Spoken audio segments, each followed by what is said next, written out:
Hello guys, പത്രമാറ്റിൻ്റെ ഇന്നത്തെ episode റിവ്യൂയിലേക്ക് സ്വാഗതം. ഈ റിവ്യൂ ഇഷ്ടപ്പെടുകയാണെങ്കിൽ ഒന്ന് സബ്സ്ക്രൈബ് ചെയ്തും ലൈക്ക് ചെയ്തും സപ്പോർട്ട് ചെയ്യണേ. കാറെ കയറിയിരുന്ന് ദേവയാനി നയനെ കുറ്റപ്പെടുത്തിയാണ് സംസാരിക്കുന്നത്. അത് കേൾക്കുമ്പോഴത്തേന് ആദർശ് പറയുന്നുണ്ട്, അമ്മ എന്തിനാ എപ്പോഴും ഇവളെ കുറ്റപ്പെടുത്തുന്നത്? ഇവക്കാണെങ്കിൽ അതൊന്നും കേട്ടിട്ട് ഒന്നും തോന്നുന്നില്ല, ഇരുന്ന് ചിരിക്കുന്ന കണ്ടില്ലേന്ന്. അപ്പം ദേവയാനി പുറകോട്ട് നോക്കുന്നുണ്ട്.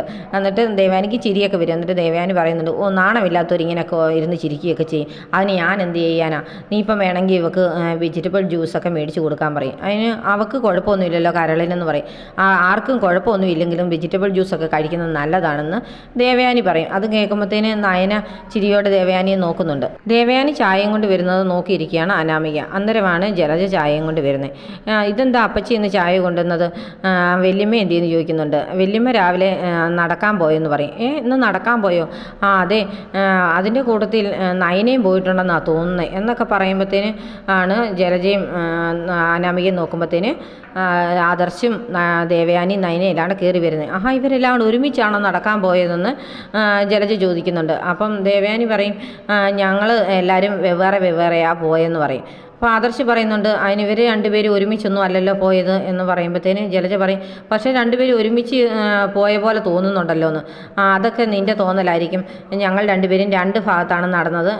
ദേവയാനി പറയും, ഞാൻ നടന്നത് ഗ്രൗണ്ടിലും ഇവൾ നടന്നത് റോഡിലെങ്ങാണ്ടാണ്, ഞാനൊന്നും കണ്ടില്ലെന്ന് പറയും. എനിക്ക് ഇവളെ കാണുന്നത് ഇഷ്ടമില്ല, അതുകൊണ്ട് ഞാൻ ഇവളെ ശ്രദ്ധിച്ചുമില്ലെന്ന് പറയുന്നുണ്ട്.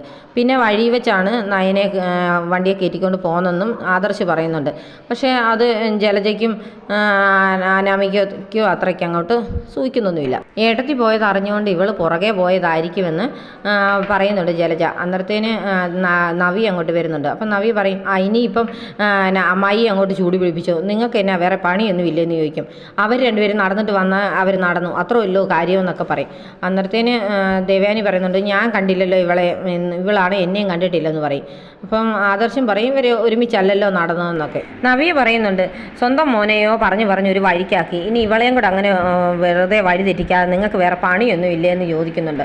ജലജ അപ്പം നയനയോട് പറയുന്നുണ്ട്, ചായ ഇട്ട് വെച്ചിട്ടുണ്ട്, വേണമെങ്കിൽ എടുത്ത് കുടിച്ചോളാൻ. അപ്പം നയന പറയും, എനിക്ക് അപ്പച്ചി ഉണ്ടാക്കിയ ചായയൊന്നും വേണ്ട, ഊരുറപ്പിച്ച് എങ്ങനെയാണ് കുടിക്കുന്നത്, അതുകൊണ്ട് അത് എനിക്ക് വേണ്ട. പിന്നെ അമ്മ ഒരു ചായ ഉണ്ടാക്കുകയാണെങ്കിൽ അത് മാത്രമേ ഞാൻ കുടിക്കുന്നുള്ളെന്ന് പറയും. എന്നിട്ട് നയനെ അങ്ങ് കയറിപ്പോവും. അപ്പം ജലജ ദേവയാനിയോട് പറയുന്നുണ്ട്, കണ്ടില്ലേ അവൾ ഏട്ടത്തി ശരിക്കും വേലക്കാരിയാക്കിയ പോലെ ഏട്ടത്തി ഉണ്ടാക്കുന്ന ചായ മാത്രമേ കുടിക്കത്തുള്ളെന്ന്. ഇതൊക്കെ കേൾക്കുമ്പോഴത്തേന് ദേവയാനി ഒന്നും വിടുന്നില്ല. ദേവയാനി ഉണ്ട് പറയും, ഞാൻ എന്തായാലും ഒന്ന് ഫ്രഷ് ആയിട്ട് വരട്ടെ, ഇനിയിപ്പം അടുക്കളയിൽ ഒരുപാട് പണിയൊക്കെ ഉള്ളതല്ലേ എന്ന് പറഞ്ഞ് അകത്തോട്ട് അങ്ങ് പോകുന്നുണ്ട്. അപ്പം ജലജയ്ക്ക് അങ്ങ് സംശയമാണ്, ഇവർ അമ്മായിമ്മയും മരുമകളോട് ഒരുമിച്ചാണോ പോയത് എന്നൊക്കെ. അപ്പം അനാമികയും പറയുന്നുണ്ട്, അതും ചിലപ്പോൾ സംശയിക്കേണ്ട കാര്യം തന്നെയാണ് എന്നൊക്കെ പറഞ്ഞിട്ട് ഇവരിങ്ങനെ നിൽക്കുകയാണ്. അനാമി അന്നേരം തന്നെ വണ്ടിയും വിളിച്ച് സ്വന്തം വീട്ടിലേക്ക് ചെല്ലുന്നുണ്ട്. അന്നത്തെ വിശേഷം എല്ലാം പറഞ്ഞു കേൾപ്പിക്കണമല്ലോ. ബാഗൊക്കെ തൂക്കിയാണ് ഇറങ്ങി ചെല്ലുന്നത്. അപ്പോഴത്തേന് രേവതി ഇറങ്ങി വരുമ്പോഴത്തേന് മകൾ ബാഗൊക്കെ തൂക്കി കയറി വരുന്ന കാണുമ്പോഴത്തേന് ഓടിച്ചൊന്ന് ചോദിക്കുന്നുണ്ട്, മോളെ നീ അവിടെ വഴക്കുണ്ടാക്കിയിട്ട് വല്ലതും വന്നതാണെന്ന്. ഞാൻ വഴക്കുണ്ടാക്കിയിട്ടൊന്നും വന്നതല്ല, പിന്നെ ആ വീട്ടിലല്ലേ എപ്പോഴും വഴക്ക് മാത്രമേ ഉള്ളൂ, ഇങ്ങനെ ഒരു വീട് എന്ന് പറഞ്ഞ് അങ്ങ് ദേഷ്യപ്പെടുന്നുണ്ട് അനാമിക. പിന്നെ ഇന്ന് അവിടെ ഒരു സംഭവം നടന്നു, അത് അറിയിക്കാൻ വേണ്ടിയാണ് ഞാൻ ഇങ്ങോട്ട് വന്നെന്ന് പറയും. എന്താ മോളെ എന്താ സംഭവം എന്ന് ചോദിക്കുന്നുണ്ട്.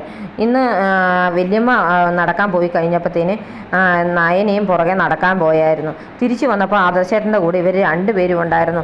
എനിക്കൊരു സംശയം, ഇവരെല്ലാവരും കൂടെ ഒരുമിച്ചാണോ നടക്കാൻ പോയെന്ന്. അന്നേരത്തിന് വേണു പറയുന്നുണ്ട്, ശരിക്കും സംശയിക്കണം മോളെ, ചിലപ്പോൾ നമ്മളറിയാതെ അമ്മായിമ്മയും മരുമോളും തമ്മിൽ സ്നേഹമായോ എന്ന് ആർക്കറിയാം എന്നൊക്കെ പറയുമ്പോഴത്തേന് അനാമിക പറയുന്നുണ്ട്, പക്ഷെ വീട്ടിൽ വെച്ച് ഞങ്ങൾ അങ്ങനെ കാണാറൊന്നുമില്ല. ഇവർ തമ്മിൽ സംസാരിക്കുമ്പോൾ ഒക്കെ വല്യമ്മ എന്നോട് സ്നേഹം കാണിക്കുകയും അവളെ തള്ളിപ്പറയുക ചെയ്യുന്നെന്ന് പറയും. അതൊക്കെ അഭിനയമാണെന്നൊന്നും നമുക്കറിയത്തില്ലല്ലോ മോളെ, അതുകൊണ്ട് മോളൊന്ന് ശ്രദ്ധിക്കുന്നത് നല്ലതാണ്. നമുക്ക് ആ വീട്ടിൽ ആകെയുള്ള പിടിവള്ളി ദേവയാനിയാണ്, അപ്പം ദേവയാനിയെ നമ്മൾ മുറുകെ പിടിച്ചോണമെന്നൊക്കെ വേണു രേവതിയും പറഞ്ഞു കൊടുക്കുന്നുണ്ട്. അപ്പോഴത്തേന് രേവതി പറയും, എന്തായാലും മോളെ നീ കുറച്ചുകൂടെയൊക്കെ അനിയെ സ്നേഹിച്ച് കൂടെ നിൽക്കാൻ നോക്കെന്ന് പറയുന്ന ഉടനെ അനാമിക പറയും, എന്നെക്കൊണ്ട് അത് മാത്രം പറ്റത്തില്ല, അവനെ ഇനി സ്നേഹിക്കാനും പറ്റത്തില്ല, അവൻ്റെ മനസ്സിലാണ് ഞാനില്ല, ആ നന്ദു എന്ന് പറയുന്ന അവൾ മാത്രമേ ഉള്ളൂ, അത് കാരണം അവളെ മറന്നിട്ട് എന്നെ ഒന്നും അവൻ സ്നേഹിക്കത്തില്ല.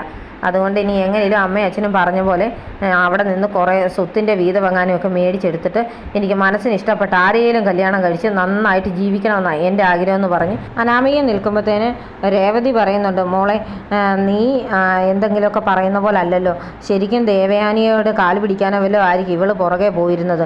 നയന വല്ലതൊക്കെ പറഞ്ഞു കഴിഞ്ഞാൽ പിന്നെ ദേവയാനി തിരിച്ചു പറയുന്നൊന്നും നിങ്ങളാരും കേൾക്കണ്ടല്ലോ, അപ്പം പുറത്താകുമ്പോൾ അതൊന്നും പ്രശ്നമല്ലല്ലോ എന്ന് അറിയിക്കാൻ വേണ്ടിയായിരിക്കും അവൾ ചിലപ്പോൾ പുറത്ത് വെച്ച് ദേവയാനിയുടെ കാല് പിടിക്കാനും സംസാരിക്കാനും ഒക്കെ ആയിട്ട് ഒരു വേദി ഉണ്ടാക്കാനായിട്ട് പോയതെന്നും പറയുന്നുണ്ട്. അതെന്തായാലും സംശയത്തോടെ മാത്രമേ നമുക്ക് കാണാൻ പറ്റത്തുള്ളൂ മോളെ, അതുകൊണ്ട് ഇനിയൊന്ന് നന്നായിട്ട് ശ്രദ്ധിച്ചോണം കേട്ടോ എന്നൊക്കെ വീണും പറഞ്ഞു കൊടുക്കും. ആദർശിനും നയനയ്ക്കുമുള്ള ഫുഡെല്ലാം ഒരുക്കി കാത്തു നിൽക്കുകയാണ് ദേവയാനി. അന്നേരം മനസ്സിലോർക്കുന്നുണ്ട്, ഇനി മുതൽ എൻ്റെ മരുമോളോട് എനിക്ക് ധൈര്യമായിട്ട് ചോദിക്കാമല്ലോ കറിയൊക്കെ എങ്ങനെ ഉണ്ടായിരുന്നു മോളേന്ന്, എനിക്ക് എന്തായാലും സന്തോഷമായി എന്നൊക്കെ പറഞ്ഞ് നിൽക്കുമ്പോഴത്തേന് ആദർശ് നയന ഇറങ്ങി വരുന്നുണ്ട്.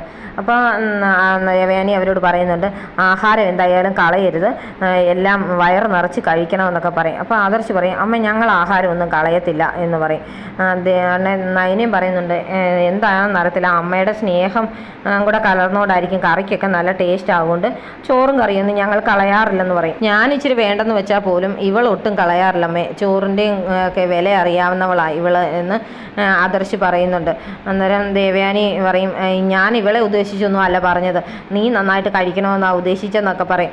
അപ്പം ആദർശ് പറയും, ഞാനും ഇവളും നന്നായിട്ട് കഴിക്കുന്നുണ്ട്, അമ്മ അതൊന്നും ഓർത്ത് പേടിക്കൊന്നും വേണ്ട എന്ന് പറഞ്ഞിട്ട് പുറത്തേക്ക് പോകുന്നുണ്ട്. അപ്പം പുറത്ത് എത്താറാകുമ്പോഴത്തേന് ദേവയാനി കാണിക്കുന്നുണ്ട് ഇന്ന് ഉച്ചയ്ക്ക് എന്ന്. അന്നേരത്തേന് നയന കൈപൊക്കി കാണിക്കുന്നുണ്ട് സെറ്റ് എന്നുള്ള പരുവത്തിൽ. എന്നിട്ട് പോകാൻ നേരത്ത് നയന ടാറ്റയൊക്കെ കാണിച്ചാണ് പോകുന്നത്. ദേവയാനി സന്തോഷത്തോടെയാണ് നോക്കി നിൽക്കുന്നത് ഇവർ പോകുന്നത്. ഓഫീസിൽ വെച്ച് ആദർശിൻ്റെ അടുത്തേക്ക് നയന ചെല്ലുന്നുണ്ട്. അപ്പം ആദർശ് പറയുന്നുണ്ട്, ഞാനിപ്പം നിന്നെ വിളിക്കണമെന്ന് വിചാരിച്ചിരിക്കുകയായിരുന്നു, അപ്പം തന്നെ നീ ഇങ്ങ് വന്നല്ലോ എന്ന് പറയും. അതെന്താ ആദർശേട്ടാ, എന്തോ ഒരു സർപ്രൈസ് ഉണ്ടെന്ന് പറഞ്ഞായിരുന്നല്ലോ വണ്ടിയിലിരുന്ന്, എന്തായിരുന്നു ചോദിക്കും. അന്നേരത്തേന് ആദർശ് പറയുന്നുണ്ട്, എല്ലാവർക്കും ഇന്ന് ശമ്പളം കൊടുത്തു, അതുപോലെ തന്നെ നിനക്കും ഇന്ന് ശമ്പളം ഞാൻ തരുവാണെന്ന് പറയും. എനിക്കതൊന്നും വേണ്ട ആദർശേട്ടാ എന്നൊക്കെ പറയും. അതൊന്നും പറ്റത്തില്ല, നീ ഇങ്ങനെ രാവും പകലും ഇരുന്ന് ഒരുപാട് കഷ്ടപ്പെട്ട് ചെയ്യുന്ന ഡിസൈനിനൊക്കെ നല്ല മാർക്കറ്റല്ലേ, അതുകൊണ്ട് നീ ശമ്പളം മേടിച്ചേ പറ്റത്തുള്ളൂ എന്നും പറഞ്ഞിട്ട് ഒരു കെട്ട് നോട്ട് എടുത്ത് നയനയുടെ കയ്യിൽ കൊടുക്കുന്നുണ്ട്. അപ്പം നയന പറയും, എൻ്റെ ആദ്യത്തെ ശമ്പളമല്ലേ, അത് ആദർശേട്ടൻ്റെ ഇരിക്കട്ടെ എന്ന് പറയും. ഉടനെ പറയും, അതൊന്നും വേണ്ട, നിൻ്റെ അധ്വാനത്തിൻ്റെ ഫലമല്ലേ, നീ പിടിച്ചോളാൻ പറയും. പിന്നെ നീ എന്താ വന്നെന്ന് ചോദിക്കും. പറയുന്നുണ്ട്, എനിക്ക് അമ്മയുടെ കൂടെ ഒന്ന് പർച്ചേസിങ്ങിന് പോകണം, അതുപോലെ തന്നെ അമ്മ ചേച്ചിയുടെ 7-ാം മാസം വരുമല്ലേ, അതിന് വേണ്ടിയുള്ള കുറച്ച് ഒരുക്കങ്ങളൊക്കെ ഉണ്ട്, അതിന് വേണ്ടിയാണെന്നൊക്കെ പറയുന്നുണ്ട്. അപ്പോൾ ആദർശ് പറയും, എന്നാൽ പൊക്കോ, നിൻ്റെ ശമ്പളം നിനക്ക് അതിനു വേണ്ടി ഉപകരിക്കാൻ പറ്റുമല്ലോ എന്നൊക്കെ പറഞ്ഞ് ആ പൈസ കൊടുത്തിട്ട് പറഞ്ഞു വിടുകയാണ്. അന്നേരം ദേവയാനി വന്ന് വഴിയിൽ നിൽക്കുകയാണ് നയന വരുന്നതെന്ന് നോക്കി. അപ്പം നയന വരുന്നുണ്ടെന്ന് പറയുന്നുണ്ട്, അമ്മേ എവിടെ പോകാനാണ് ഉദ്ദേശിക്കുന്ന, പർച്ചേസിങ് ആണോ എന്നൊക്കെ. അതൊക്കെ ഉണ്ട് മോളെ, തൽക്കാലം മോള് വാ, നമുക്ക് വേറൊരു വരെ പോകണമെന്ന് പറഞ്ഞ് നയനയും കൊണ്ട് പോവുകയാണ്. അപ്പോൾ എന്നിട്ട് അവർ വണ്ടിയിലിരുന്ന് പറയുന്നുണ്ട്, മോക്ക് ഇന്ന് ശമ്പളം കിട്ടിയല്ലേ എന്ന്. അയ്യോ, ഞാനത് അമ്മയോട് പറയാൻ തുടങ്ങുമായിരുന്നു പറയും. അമ്മ ഇത് അറിഞ്ഞായിരുന്നു ചോദിക്കും. അത് ആദർശും ചേട്ടനും എന്നോട് പറഞ്ഞായിരുന്നു മോളെ, എന്തായാലും മോൾക്ക് ആദ്യത്തെ ശമ്പളം കിട്ടിയതല്ലേ, അത് സ്വന്തം അച്ഛനും അമ്മയും കൊണ്ട് കൊടുക്കണമെന്ന് പറയും. അവരതൊന്നും മേടിക്കത്തില്ല അമ്മയെന്ന് പറയുന്നുണ്ട് നയന. എന്നാലും മോളെ പഠിപ്പിച്ചും വലുതാക്കി ഇത്ര ആക്കിയത് അമ്മയും അച്ഛനും അല്ലേ, അതുകൊണ്ട് അവർക്കാണത് വെച്ചുകൊണ്ടിരിക്കാനുള്ള ഒരു ഭാഗ്യം, അതുകൊണ്ട് മോളത് അവരെ ഏൽപ്പിക്കണമെന്നൊക്കെ പറയും. എന്നാൽ ഞാൻ അമ്മയുടെ തരട്ടെ എന്നൊക്കെ ചോദിക്കുന്നുണ്ട് നയന. എനിക്ക് വേണ്ട മോളെ, മോളുടെ അധ്വാനത്തിൻ്റെ ഫലമല്ലേ, അത് മോളുടെ കയ്യിൽ തന്നെ ഇരുന്നോട്ടെ, അത് അച്ഛനും അമ്മയ്ക്കും കൊടുക്കാമെന്നും പറയുന്നുണ്ട് ദേവയാനി. പിന്നീട് അവരെത്തിച്ചേരുന്നത് ഒരു കാവൊക്കെയുള്ള സ്ഥലത്താണ്. അപ്പോൾ അവിടെ വന്ന് ഇറങ്ങുന്ന ഉടനെ നയന ചോദിക്കുന്നുണ്ട്, ഇങ്ങോട്ടാണോ അമ്മ വരുന്നതെന്ന് പറഞ്ഞെന്ന് ചോദിക്കും. ഇവിടെ ഞങ്ങൾ മാസത്തിൽ ഓരോ പ്രാവശ്യം വരാറുണ്ട്, ഞാനും അമ്മയൊക്കെ വരാറുള്ളതാണ് ഇവിടെ പൂജകൾ ചെയ്യാൻ. ഇവിടാണ് വിശേഷാൽ ഒരു പൂജയുണ്ട്, പശ്ചാത്താപ പൂജ എന്ന് പറയും. അത് നമ്മൾ ആരോടെങ്കിലും എന്തെങ്കിലും തെറ്റ് ചെയ്തിട്ടുണ്ടെങ്കിൽ അത് പശ്ചാത്താപത്തോടു കൂടി പറഞ്ഞ് പ്രാർത്ഥിച്ചാൽ എല്ലാ വിഘ്നങ്ങളും മാറുമെന്നൊക്കെയാണ് പറയുന്നത് എന്നൊക്കെ പറയുന്നുണ്ട്. മോൾക്ക് ആദ്യത്തെ ശമ്പളം കിട്ടിയ ദിവസമല്ലേ ഇന്ന്, അതുകൊണ്ടാണ് മോളെ ഇങ്ങോട്ട് കൊണ്ടുവരണമെന്ന് ഞാൻ തീരുമാനിച്ചത്, അതുകൊണ്ട് വാ എന്ന് പറഞ്ഞ് അങ്ങോട്ട് ഇറങ്ങി പോകുമ്പോൾ ദേവയാനി പറയുന്നുണ്ട്, ഞാൻ തിരുമേനിയെ വിളിച്ച് കാര്യങ്ങളെല്ലാം പറഞ്ഞിട്ടുണ്ട്, പൂജയ്ക്കുള്ള എല്ലാ ഏർപ്പാടുകളും ചെയ്തിട്ടുണ്ട്, പിന്നെ വേറെ ആരോടും ഇത് പറയരുതെന്നും പറഞ്ഞ് ഏൽപ്പിച്ചിട്ടാണ് വന്നതെന്ന് പറയും. എന്നിട്ട് ഇവരങ്ങോട്ട് ചെല്ലുമ്പോഴത്തേനെ തിരുമേനി ചോദിക്കുന്നുണ്ട്, മരുമോളെയും കൊണ്ട് വന്നോ എന്നൊക്കെ ചോദിച്ചിട്ട് പറയും, ഇത് ഈ താലത്തിനകത്തിരിക്കുന്ന വെറ്റ് എടുത്ത് അമ്മയ്ക്ക് വെച്ച് പ്രാർത്ഥിച്ച് കാര്യങ്ങൾ പറഞ്ഞാൽ മതി എന്നൊക്കെ പറയും. അന്നേരം അവിടെ ഇതെല്ലാം ചെയ്തിട്ട് ദേവയാനി നിന്ന് പ്രാർത്ഥിക്കുന്നുണ്ട്, എൻ്റെ മരുമോളോട് ഞാൻ ചെയ്ത തെറ്റുകളെല്ലാം പൊറുക്കണം അമ്മേ, എന്നോട് എൻ്റെ മക്കൾക്ക് ഒരുപാട് സ്നേഹം ഉണ്ടായിരുന്നു, അതുപോലെ തന്നെ എൻ്റെ മരുമോൾക്ക് ഒരുപാട് ആയുസ്സും ആരോഗ്യവും ഒക്കെ കിട്ടാനായിട്ടും ഒക്കെ ജീവിക്കാനും ഒക്കെ ആയിട്ടുള്ള എല്ലാ അനുഗ്രഹവും കൊടുക്കണമെന്നൊക്കെ പ്രാർത്ഥിക്കും. അപ്പോൾ നയനിൽ നിന്ന് പ്രാർത്ഥിക്കുന്നുണ്ട്, ഞാൻ കരൾ കൊടുത്ത് എൻ്റെ അമ്മായിമ്മയുടെ കൂടെ എനിക്ക് ഒരുപാട് കാലം ഇതുപോലെ സ്നേഹത്തോടെ ജീവിക്കാനുള്ള ഒരു അവസരം ഉണ്ടാക്കണം, എല്ലാവർക്കും ആയുസ്സും ആരോഗ്യമൊക്കെ ഉണ്ടാകണമെന്നൊക്കെ പറഞ്ഞ് പ്രാർത്ഥിക്കുകയാണ്. അപ്പോൾ തിരുമേനി ഒരു താലത്തിനകത്ത് തീരി ഒക്കെ കത്തിച്ച് കൊണ്ട് ദേവയാനിയെ ഏൽപ്പിച്ചിട്ട് പറയും, മരുമോളെ ഒന്ന് ഒഴിഞ്ഞ് പ്രാർത്ഥിക്കണമെന്നൊക്കെ പറയും. അപ്പം ദേവയാനി അത് മേടിച്ചിട്ട് നയനെ ഇങ്ങനെ ഒഴിയുകയൊക്കെയാണ്. ആ സമയത്താണ് ഒരു ഓട്ടോ ഈ കാവിലേക്ക് വന്ന് നിർത്തുന്നത്. അതിന് ഇറങ്ങുന്നത് പിന്നെ കനകയാണ്. കനക ആദ്യം നയനെ കാണുന്നുണ്ടെന്ന് തോന്നുന്നു. അപ്പോൾ സന്തോഷത്തോടെ ഇങ്ങനെ നോക്കുമ്പോഴാണ് ദേവയാനി നയനയെ ആരതി ഒഴിയുന്നതൊക്കെ കാണുന്നത്.